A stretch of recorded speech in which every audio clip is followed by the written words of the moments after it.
আওয়ামী লীগের নিবন্ধন থাকা না থাকা নিয়ে সিদ্ধান্ত হবে গেজেট প্রকাশের পর, জানালেন প্রধান নির্বাচন কমিশনার। অফিসিয়াল ডকুমেন্টটা না পাওয়া পর্যন্ত আমরা এক্স্যাক্টলি কি হয়েছে এটা তো বলতে পারছি না। শেখ হাসিনার বিরুদ্ধে জুলাই গণহত্যা সহ 5 অভিযোগের প্রমাণ পেয়েছে তদন্ত সংস্থা, ট্রাইব্যুনালে প্রতিবেদন জমা। তদন্তের প্রধান মাস্টারমাইন্ড এবং হুকুমদাতা হিসাবে, সুপিরিয়র কমান্ডার হিসাবে শেখ হাসিনার বিরুদ্ধে তদন্ত রিপোর্ট দাখিল করেছেন।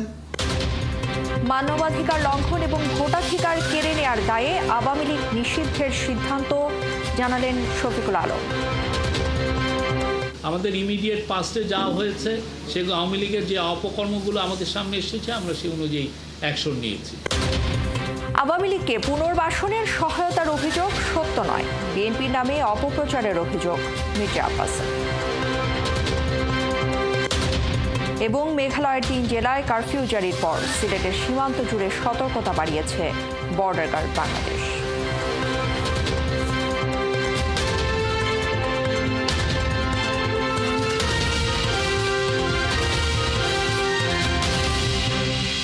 স্বাগত সংবাদ সংযোগে, সাথে আছি আমি ইসরাত আমিন।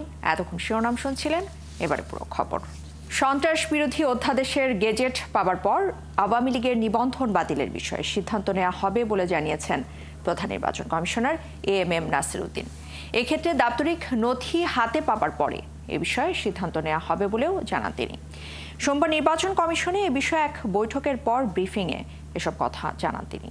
এর আগে যুক্তরাষ্ট্রের নির্বাচনী সংস্থা কার্টার সেন্টারের 5 সদস্যের প্রতিনিধি দলের সাথে বৈঠক করেন সিএসি।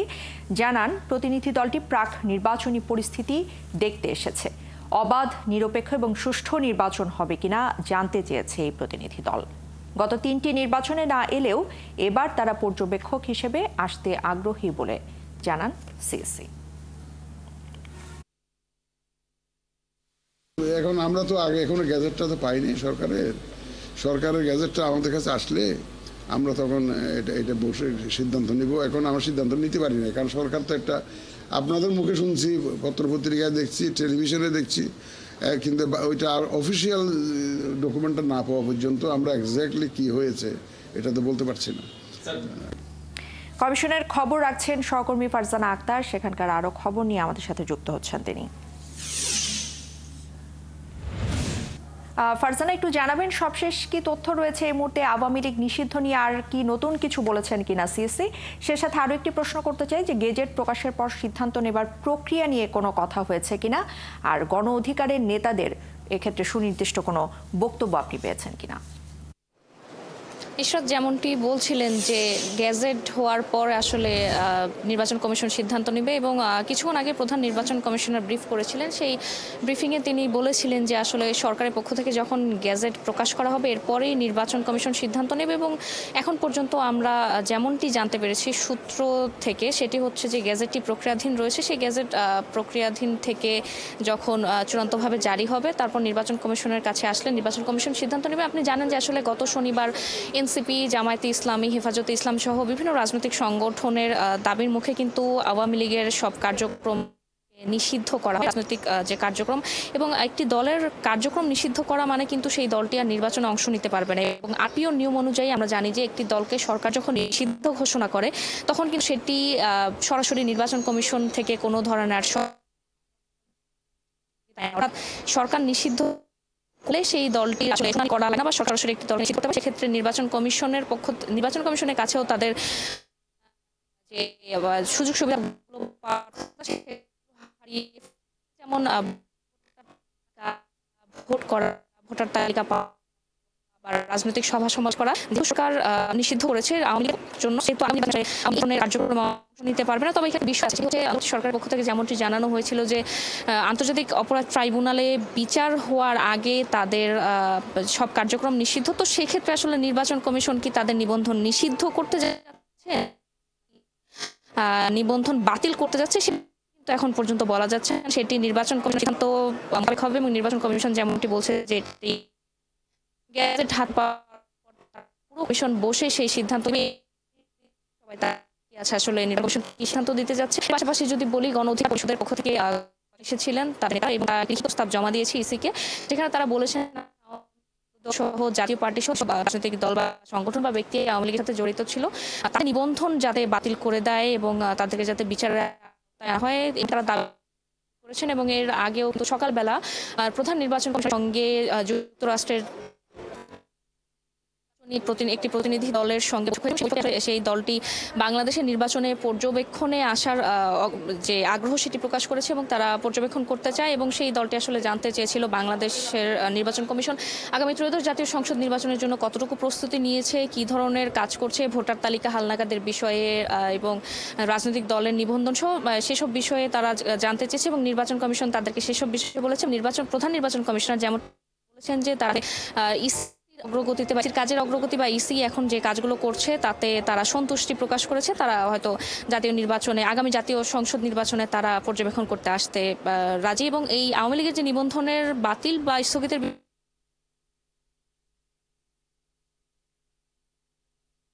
আপনাকে অসংখ্য ধন্যবাদ আমাদের সাথে যুক্ত হবার জন্য।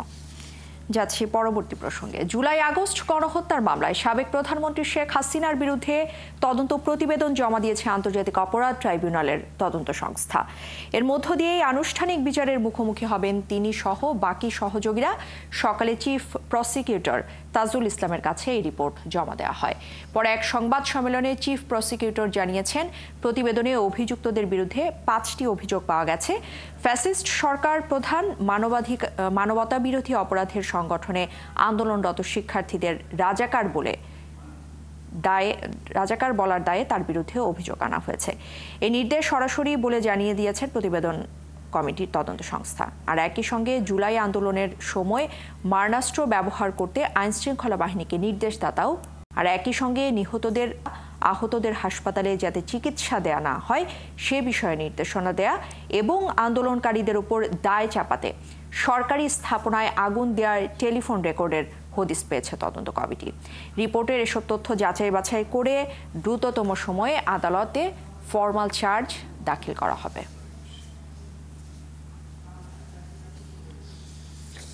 তদন্ত শুরু করার 6 মাস 28 দিনের মধ্যে তিনি এই জুলাই গণ অভ্যুত্থান চলাকালীন সময়ে দেশব্যাপী সংগঠিত যে মানবতা বিরোধী অপরাধ, হত্যাকাণ্ড, গুলি করে আহত করা, লাশ পুড়িয়ে দেওয়ার মতো যে সমস্ত অমানবিক কর্মকাণ্ড হয়েছিল সমস্ত বিষয়গুলো তদন্ত করে তদন্তের প্রধান মাস্টার মাইন্ড এবং হুকুমদাতা হিসাবে, সুপিরিয়র কমান্ডার হিসাবে শেখ হাসিনার বিরুদ্ধে তদন্ত রিপোর্ট দাখিল করেছেন এবং তার সাথে তদানীন্তন স্বরাষ্ট্রমন্ত্রী আসাদুজ্জামান খান কামাল এবং আইজিপি চৌধুরী আব্দুল আল মামুনের বিরুদ্ধে রিপোর্ট দাখিল করেছেন।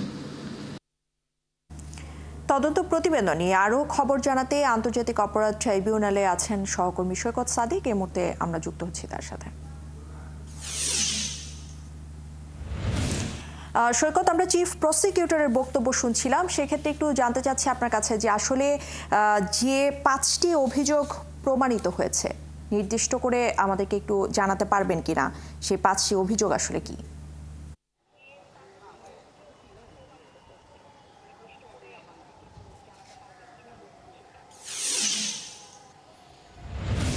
আজকে বেলা 1টার দিকে কিন্তু আন্তর্জাতিক অপরাধ ট্রাইব্যুনালের যে চিফ প্রসিকিউটর তাজুল ইসলাম তিনি একটার কিছুক্ষণ আগে যদিও বলেছিলেন যে তিনি আজকে 12:15 বাজে আনুষ্ঠানিকভাবে শেখ হাসিনার বিরুদ্ধে যে জুলাই গণ অভ্যুত্থানে যে মানবতা বিরোধী অপরাধ সংগঠিত হয়েছিল তার তদন্ত রিপোর্ট তাদের কাছে আসবে এবং প্রসিকিউশনের জমা দিয়েছে তদন্ত সংস্থা, সেই বিষয়ে তুলে ধরবেন।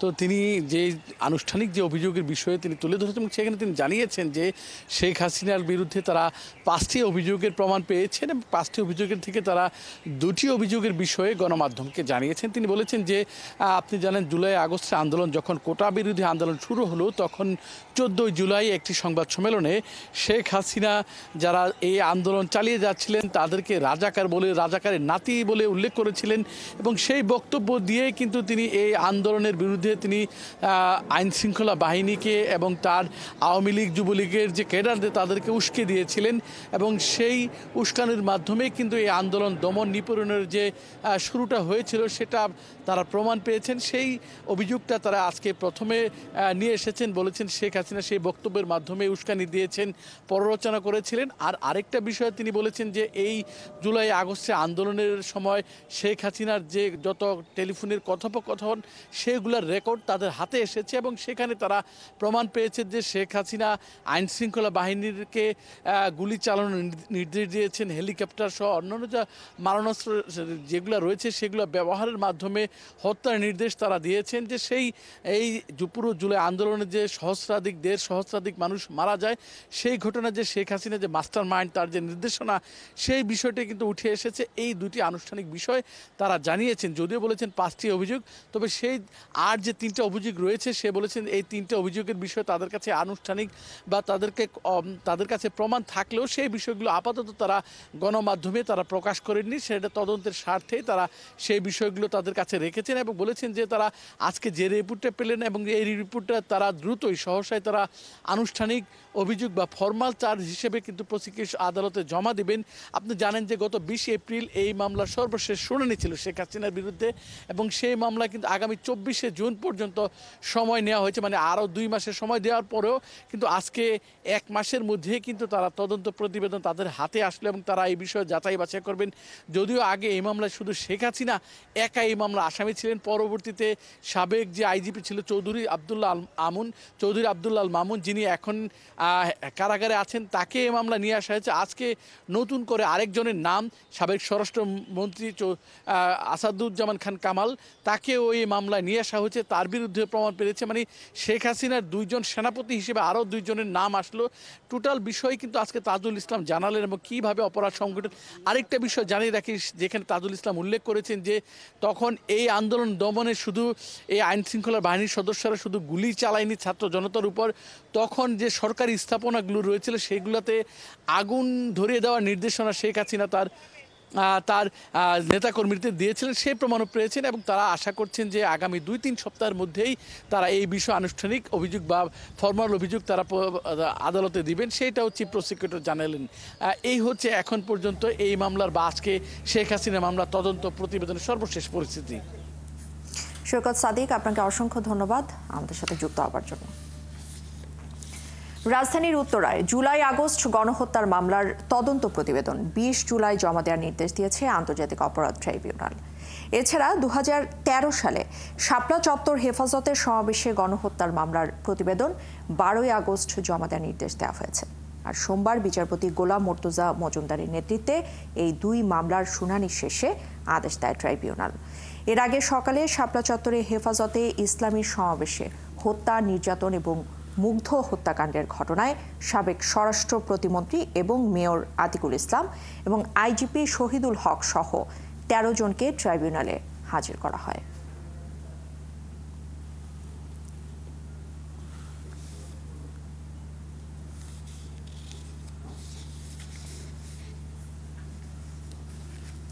বিএনপির বিরুদ্ধে আওয়ামী লীগকে পুনর্বাসনে সহায়তার অপপ্রচার যারা চালায় তারা দেশ এবং জাতির শত্রু বলে মন্তব্য করেছেন বিএনপির স্থায়ী কমিটির সদস্য মির্জা আব্বাস।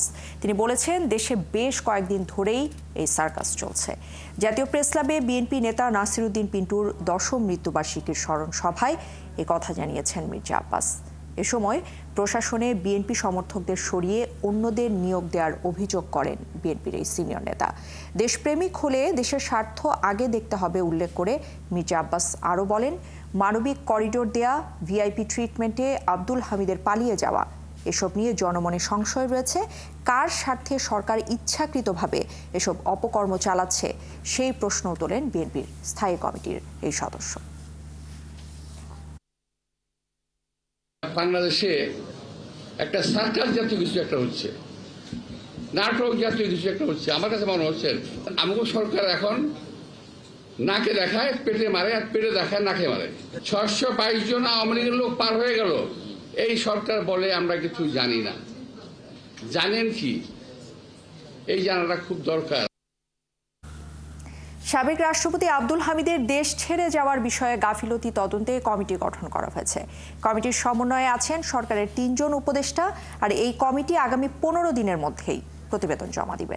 শিক্ষা উপদেষ্টা অধ্যাপক সিআর আবরারকে এই কমিটির সভাপতি করা হয়েছে। আর 2 সদস্য হলেন পরিবেশ উপদেষ্টা সৈয়দা রিজওয়ানা হাসান এবং শ্রম এবং কর্মসংস্থান মন্ত্রণালয়ের উপদেষ্টা এম শাখাওয়াত হোসেন। স্বরাষ্ট্র মন্ত্রণালয়ের জননিরাপত্তা বিভাগ কমিটিকে সাচিবিক সহায়তা দেবে। কমিটি ইচ্ছা করলে সদস্য যুক্তও করতে পারেন। আর কমিটি 3টি বিষয় পর্যালোচনা করবে। প্রয়োজনীয় সব দলিলপত্র, যন্ত্রপাতি, সাক্ষ্য প্রমাণ চাইতে পারবে এবং সংশ্লিষ্ট ব্যক্তিদের সাক্ষাৎ গ্রহণ করতে পারবে। সেক্ষেত্রে সব সংস্থা কমিটির নির্দেশাবলী পালন করবে এবং প্রয়োজনীয় সহায়তা করতে বাধ্য থাকবে। বুধবার সাবেক রাষ্ট্রপতি মোহাম্মদ আব্দুল হামিদের দেশ ত্যাগ নিয়ে ব্যাপক প্রতিক্রিয়ার সৃষ্টি হয়। এরপর এই ঘটনায় তার নিজের জেলা কিশোরগঞ্জের পুলিশ সুপার মোহাম্মদ হাসান চৌধুরী সহ আরও 2 কর্মকর্তাকে প্রত্যাহার করে নেওয়া হয়।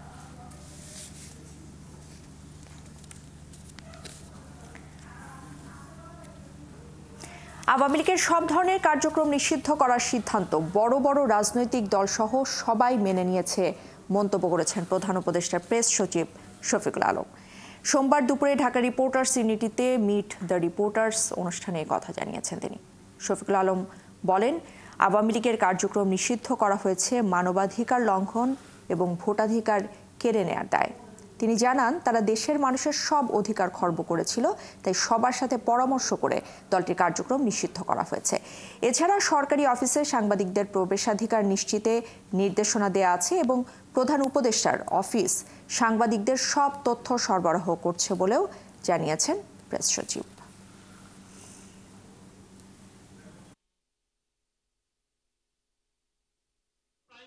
আগে আওয়ামী লীগ কি করেছে? আওয়ামী লীগ তো 15 বছর ছিল। আওয়ামী লীগ 15 বছর ছিল না, তখন এই কোশ্চেনটা ওদেরকেও করতেন। তারপরে সেই 71-এর পরেও তো ব্যান করা হয়েছিল না জামাত ইসলামী। আমরা আওয়ামী লীগের বিষয়ে সুস্পষ্ট দিয়েছি। আমাদের ইমিডিয়েট পাস্টে যা হয়েছে সেগুলো আওয়ামী লীগের যে অপকর্মগুলো আমাদের সামনে এসেছে আমরা সেই অনুযায়ী অ্যাকশন নিয়েছি। আর আওয়ামী লীগ তো সেই আওয়ামী লীগই পেয়েছিল। আওয়ামী লীগ তো 15টা বছর পেয়েছে, সেই সময় আরও 3.5 বছর পেয়েছে। আওয়ামী লীগ তো আওয়ামী লীগের ওই সময়টা তো এর আগে 50 বছর তো ছিল। এটা তো সেই 71-এর কথা। আমাদেরটা কি, আমরা হচ্ছে 24-এর অভ্যুত্থানের সরকার। আমরা 24-এর পূর্ববর্তী যে ঘটনাগুলো ঘটেছে সেগুলো নিয়ে আমরা ডিসিশন দিচ্ছি। সুনামগঞ্জের 90 কিলোমিটার সীমান্তে নিরাপত্তা এবং অতিরিক্ত টহলের ব্যবস্থা করেছে বিজিবির 28 ব্যাটালিয়ন। ভারত মেঘালয়ের 3 জেলায় রাতে কারফিউ থাকায় এই সিদ্ধান্ত নিয়েছে বিজিবি। আর একই সঙ্গে সীমান্ত দিয়ে অনুপ্রবেশ ঠেকাতে এলাকায় সচেতনতা বাড়াচ্ছে বিজিবি। পুরো সিলেট বিভাগের সীমান্ত জুড়েই বাড়ানো হয়েছে এই সতর্কতা। শহীদ নূরের তথ্য এবং ছবিতে প্রতিবেদন। সুনামগঞ্জের দোয়ারা বাজার সীমান্ত দিয়ে প্রায় অবৈধভাবে বাংলাদেশে আসে গরু, পেঁয়াজ, চিনি, মশলা, চকলেট, নানা প্রসাধনী সহ মাদক। একইভাবে ভারতে চলে যাচ্ছে ইলিশ মাছ, শিং মাছ, সুপারি সহ নানা দেশি পণ্য। কিন্তু মেঘালয়ে জরুরি অবস্থা জারির পর সীমান্ত দিয়ে চলাচলে কঠোর অবস্থানে আছে বিজিবি। তারা এলাকার মানুষদের সচেতন করার চেষ্টা করছেন। এখন বর্ডারের এলাকার দিকে খুব গরম, বিজিবি সবসময় টহলে আছে, আরও কিছু টহল বাড়ায় দিলে ভালো হয়। বর্ডার বিজিবি অনেক করতেছে যে কোনো মানুষ বর্ডারে যায় না, বিজিবি বাড়ি বাড়ি গিয়ে বইলা দিছে, সবাই মাইকিং করে দিছে মসজিদে। এলাকার লোকজন আরও জানান, মেঘালয়ের বেশ কয়েকটি এলাকা সুনামগঞ্জ সীমান্ত ঘেঁষা হওয়ায় তারা আতঙ্কিত। বর্ডারের মনে করেন আগে যে গরু বাছুর লাগতো এটাও নিষিদ্ধ দিয়েছে বিজিবি, এখন আর কোনো কিছু হয় না এদিক দিয়া। পাশাপাশি সীমান্ত এলাকা ভারত এবং আমাদের যে এই এলাকা ইউনিয়নটা, এটা একবারে পাশাপাশি। আমরা মোটামুটিভাবে আতঙ্ক আছি। যদিও এখন পর্যন্ত সুনামগঞ্জের সীমান্ত দিয়ে কোনো পুশইন হয়নি, একইভাবে ভারতে যাওয়া বন্ধে প্রস্তুতি নিয়েছে বিজিবি। কিছু কিছু সীমান্তে ভারত থেকে পুশইনের খবর পাওয়া যাচ্ছে। তো সেখানে বলতে চাই, আমাদের সীমান্তে এই প্রায় 95 কিলোমিটার দায়িত্বপূর্ণ এলাকাতে সুনামগঞ্জে এখনও পর্যন্ত এই ধরনের কোনো অনাকাঙ্ক্ষিত ঘটনা ঘটেনি। কিন্তু আমাদের 19টি বিওপির প্রতিটি সদস্য এ ব্যাপারে ওয়াকিবহাল আছে এবং তারা এ ব্যাপারে সচেতন। কতদিন পর্যন্ত এরকম জরুরি অবস্থা থাকবে সে ব্যাপারে নিশ্চিত কিছু বলতে পারেনি বিজিবি। বনশ্রী হালদার, 71। আমরা প্রতিবেদন দেখছিলাম জাফলংয়ের সীমান্ত এলাকার জরুরি অবস্থার বিষয়ে আরও জানাতে আমাদের সাথে সেখান থেকে যুক্ত হচ্ছেন সহকর্মী হোসাইন আহমেদ সুজাত। সুজাত, এর আগে কিন্তু সুনামগঞ্জের খবর নিয়েছি আমরা এবং সেই সাথে একটু আগে আমরা প্রতিবেদনও দেখাচ্ছিলাম। একটু জানাবেন জাফলং সীমান্তের আজকের কি অবস্থা দেখছেন? সেখানে যে জরুরি অবস্থা জারি করা হয়েছে, বিজিবি সদস্যরা কি বলছেন, আর এই জরুরি অবস্থার কারণে পর্যটকদের উপর কোনো ধরনের প্রভাব পড়েছে কিনা?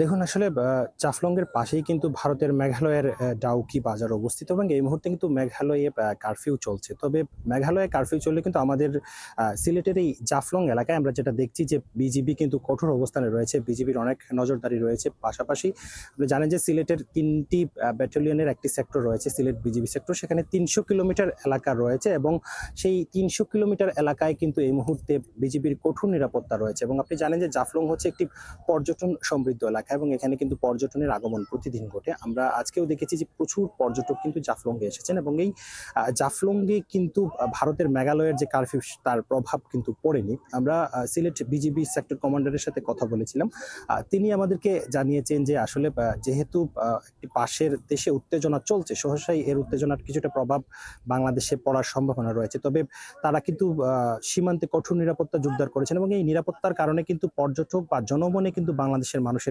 কোনো আতঙ্ক নেই। মানুষজন কিন্তু স্বাভাবিকভাবেই তারা চলাচল করছেন এবং পর্যটকদের আগমন চলছে। এই মুহূর্তে আসলে মেঘালয়ে কারফিউ চলছে, তার কারণ হিসেবে যদি আপনাকে আমি বলি, যখন তারা কারফিউ জারি করেছিল তখন তারা আমাদের সিলেটের জেলা প্রশাসককে তারা নিশ্চিত করেছিল একটি চিঠির মাধ্যমে যে তাদের দেশে কারফিউ জারি হয়েছে। এখন পর্যন্ত কিন্তু যে সেটা তারা ক্যান্সেল করেছে সেটা কিন্তু জানায় নেই। সহসাই কিন্তু এখনো ভারতের মেঘালয়ের পরিস্থিতি কিন্তু উত্তপ্ত, এটা বলে যেতে পারে। তবে সিলেট সীমান্ত কিন্তু এই মুহূর্তে স্বাভাবিক আছে, বিজিবির কঠোর নজরদারি আছে, তবে জনমনে কোনো আতঙ্ক নেই। এই ছিল আমার কাছে সিলেট থেকে সর্বশেষ পরিস্থিতি। হোসাইন আহমেদ সুজাত, আপনাকে ধন্যবাদ। জাফলং থেকে আমাদের সাথে যুক্ত হয়েছিলেন আমাদের সহকর্মী হোসাইন আহমেদ সুজাত।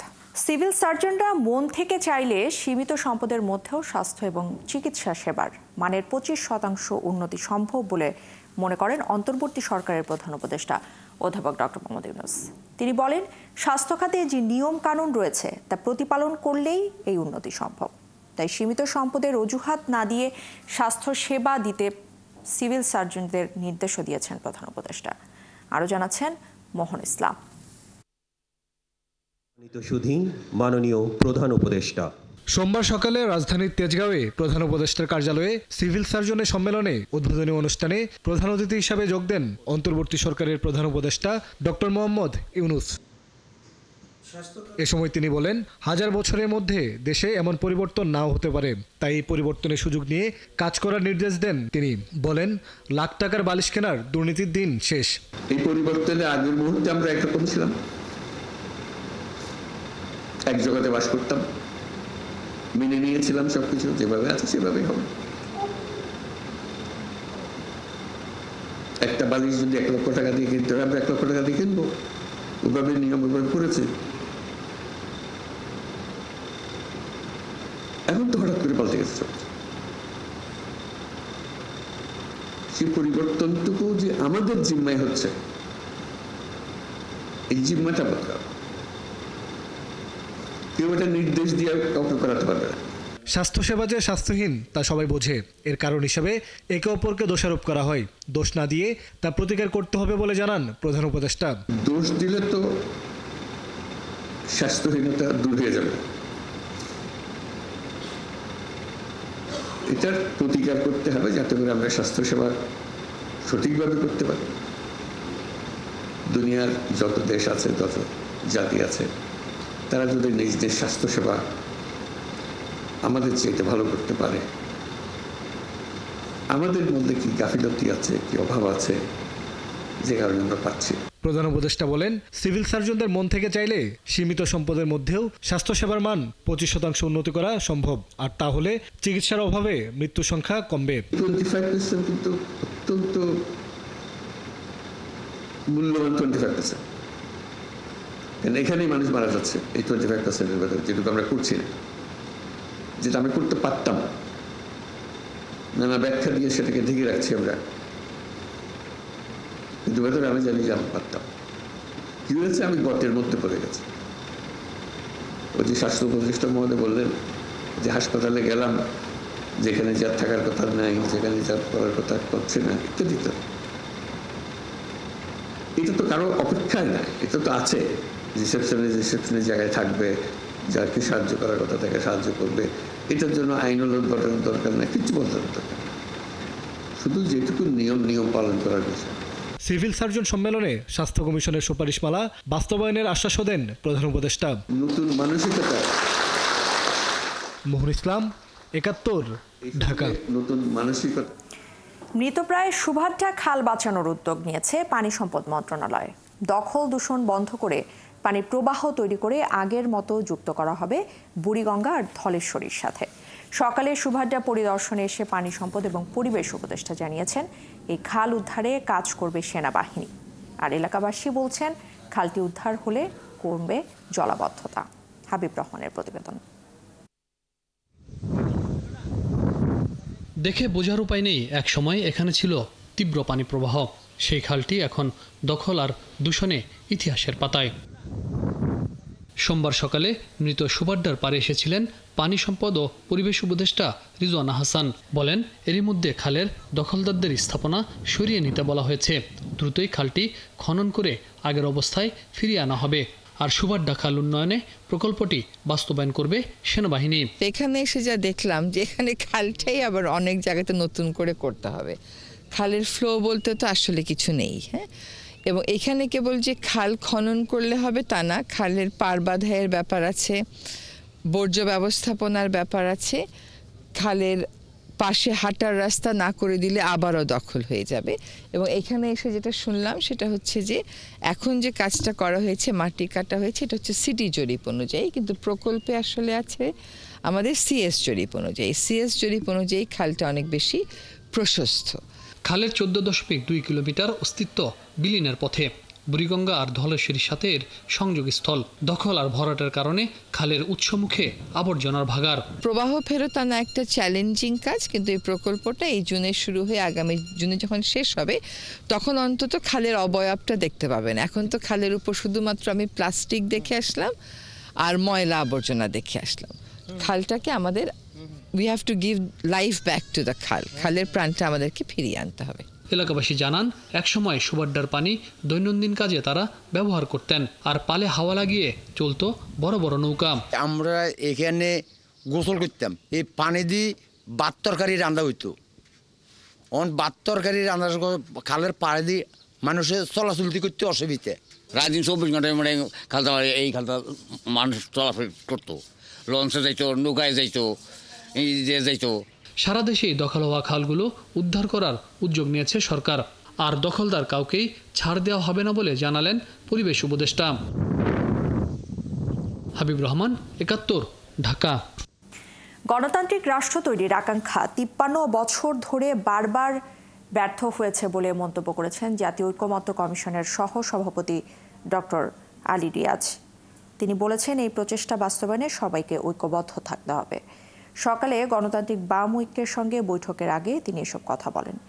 জাতীয় সংসদের এলডি হলে আলোচনা শুরুর আগে গণতান্ত্রিক বাম ঐক্যের সমন্বয়ক আবুল কালাম আজাদ বলেন, দেশের খেটে খাওয়া মানুষের অধিকার আদায় সমাজতন্ত্রের ব্যবস্থা থাকা উচিত, যা সংস্কারে রাখা উচিত। জুলাই অভ্যুত্থানের পর রাষ্ট্রের বিভিন্ন খাতে সংস্কারের জন্য প্রয়োজন। 37টি রাজনৈতিক দলের সঙ্গে আলোচনা করছে জাতীয় ঐকমত্য কমিশন। আর এরই ধারাবাহিকতায় আজ বৈঠক রয়েছে গণতান্ত্রিক বাম ঐক্য এবং বাংলাদেশ নেজামি ইসলাম পার্টির। আগামী 15ই মে প্রথম দফার বৈঠক শেষ হচ্ছে।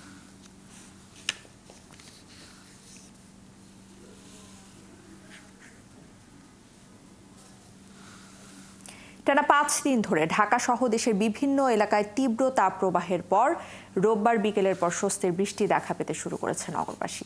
সোমবার সকাল থেকেও হালকা থেকে মাঝারি বৃষ্টি হচ্ছে। আর এতে করে ঢাকা সহ সারা দেশের তাপমাত্রা কমেছে 4 ডিগ্রি সেলসিয়াস পর্যন্ত। আবহাওয়া অফিস বলছে, দেশের বেশিরভাগ অঞ্চলে বৃষ্টির সম্ভাবনা রয়েছে। আর ঢাকা সহ 21 জেলায় বজ্রপাতও হতে পারে। আরও জানাচ্ছেন নজরুল ইসলাম।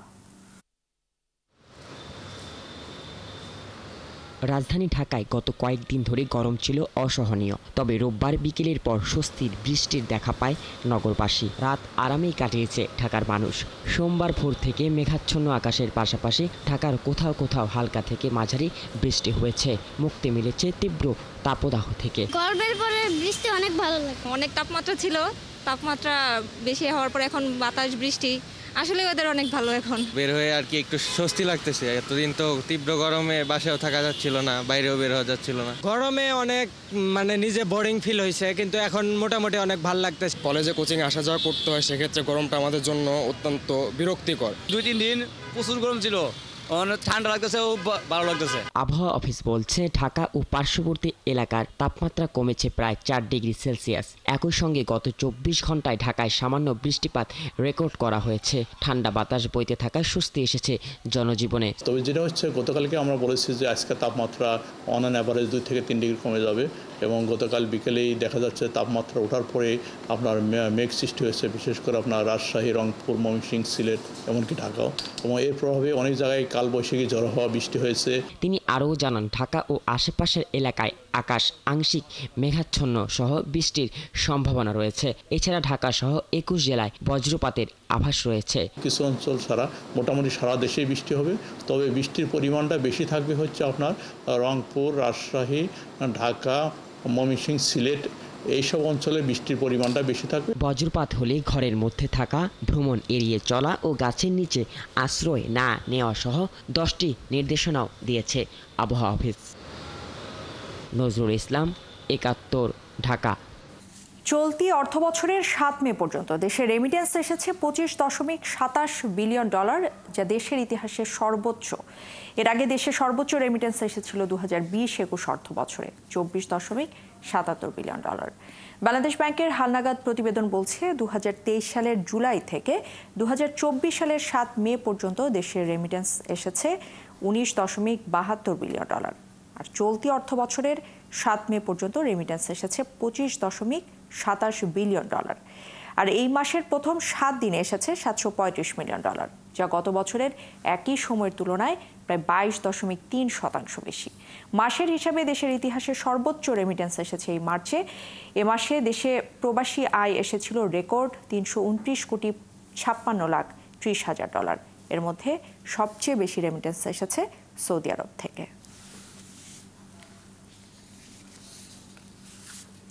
দর্শক, চলছে সংবাদ সংযোগ। সরাসরি সংবাদ ও অনুষ্ঠান দেখতে চোখ রাখুন 71-এর ফেসবুক পেজ এবং সাবস্ক্রাইব করুন 71-এর ইউটিউব চ্যানেলে। থাকুন 71-এর সাথে।